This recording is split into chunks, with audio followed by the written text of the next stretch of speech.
Salve a tutti comandanti e benvenuti in questo nuovo video. Io sono Kewib e oggi andremo a vedere la Bond Story di Mihara. Iniziamo. Mihara arriva da noi sospirando pesantemente. Al chiederle cosa volesse, ci risponde voler provare uno stimolo speciale. Ovviamente Yuni ci prova ogni giorno per decine di volte, ma la sua immaginazione è limitata. Anche se ci sono centinaia di cose da fare, prima o poi si ripeteranno diventando stimoli familiari e non può proporre nemmeno nulla visto che anche lei non ha una grande fantasia. Inizia così la ricerca per aiutare Mihara. Stimolo. Cos'è uno stimolo? È una reazione dovuta da un'azione. Non avendo idee, chiediamo alle nostre compagne. Neon ci suggerisce di farle provare qualche esercizio in palestra e visto che stimola muscoli e nervi è anche salutare. Così la contattiamo e ci accordiamo per un incontro in palestra. E così, arrivati, la affidiamo a Rumani, che le spiega vari esercizi come gli squat, flessioni, corsa sul tapis roulant. Sente dolore e le tremano i muscoli, stimoli perfetti, ma i versi che emette in combo con i suoi abiti sconcentra tutte le persone lì presenti. E così Rumani ci caccia dalla palestra. Usciti fuori, le proponiamo di fare una camminata. Eccitata prende la catena collegata al choker e la portiamo a spasso in un vicolo isolato. La eccita molto questa sensazione di mezzo tra l'umiliazione e la libertà, ma ecco che ad un certo punto appaiono Exy e Novel. Ci nascondiamo di corsa. Mihara vuole andare a salutarle e mentre inizia a camminare tiriamo subito la catena strozzandola e dandole piacere.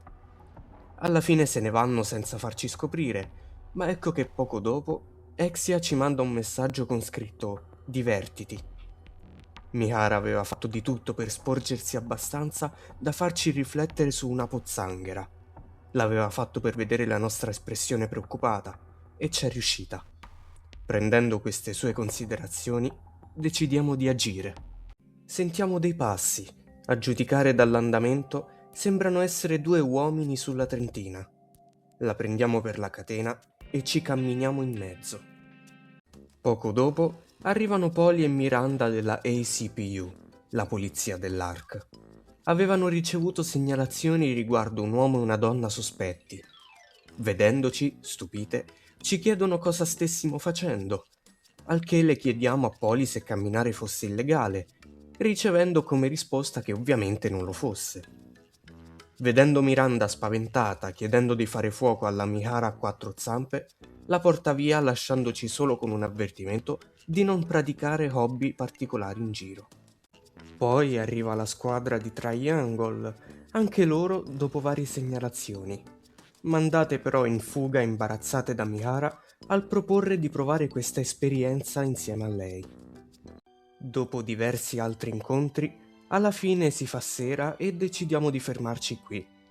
Ci dice essere contenta del risultato, nonostante non fosse soddisfatta al 100%. Ci confida che da umana era completamente normale, ma un giorno fu colpita da una malattia talmente rara da non avere nemmeno un nome. Le aveva portato via tutto. Il suo corpo non riusciva più a sentire nulla e non poteva nemmeno muovere gli occhi. L'unica cosa che poteva fare era chiuderli ed aprirli. Il brutto di questa storia è che la sua mente operava perfettamente, quindi era cosciente, e non potendoci fare nulla, si arrese dicendosi che non c'era nulla che potesse fare e avrebbe vissuto come le sarebbe capitato. Ma si stava solo ipnotizzando, non era ciò che sentiva veramente. Un giorno dei suoi amici sono andati a visitarla e hanno iniziato a piangere, al che pensava quanto fosse invidiosa che loro potessero sentire delle emozioni. Impazzendo mentalmente, senza accorgersene, in qualche modo riuscì a mordersi le guance. Aveva finalmente provato una sensazione: dolore. Era felice, ma non potendo ridere era tornata triste. Ma anche lì non riusciva a piangere. Così si morde di nuovo provando dolore, tirando così un sospiro di sollievo. Da quel giorno ha cominciato a farlo di continuo, I dottori se ne sono accorti e le hanno messo in bocca qualcosa da mordere in modo che non si facesse del male e potenzialmente morirci. Finché un giorno si presentò Suen chiedendole se volesse diventare una Nick e accettò. La gente potrà pensare quello che vuole di lei, ma non le interessa minimamente. Questo perché per lei provare dolore significa essere viva. Così, per ringraziarci dell'avventura, ci dà un bacio sul collo. Ci dice che l'ha fatto in via eccezionale, visto che è più per il ricevere che per il dare. Così ci avviciniamo noi e la baciamo. Ma ci spinge via. L'avevamo sorpresa. Poi ci pensa un attimo e dice essere il suo primo bacio e l'ha emozionata.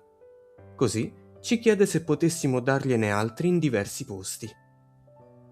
Un paio di giorni dopo, riposandoci sul divano di sera tornati da una missione, Mihara ci entra eccitata in camera chiedendo: «Comandante, dove mi bacerai oggi?» Termina così questa appassionante Bond story di Mihara, iniziata con una richiesta particolare, ma che poi siamo riusciti a capirne la causa visto il suo terribile passato. Il tutto con un'aggiunta finale semi-romantica. In che posti l'abbiamo baciata e quali ne mancano non ci è dato saperlo, ma per oggi è tutto. Vi ringrazio per avermi seguito fin qui. Come al solito vi invito a mettere mi piace, commentare e condividere e noi ci rivediamo al prossimo video. A presto!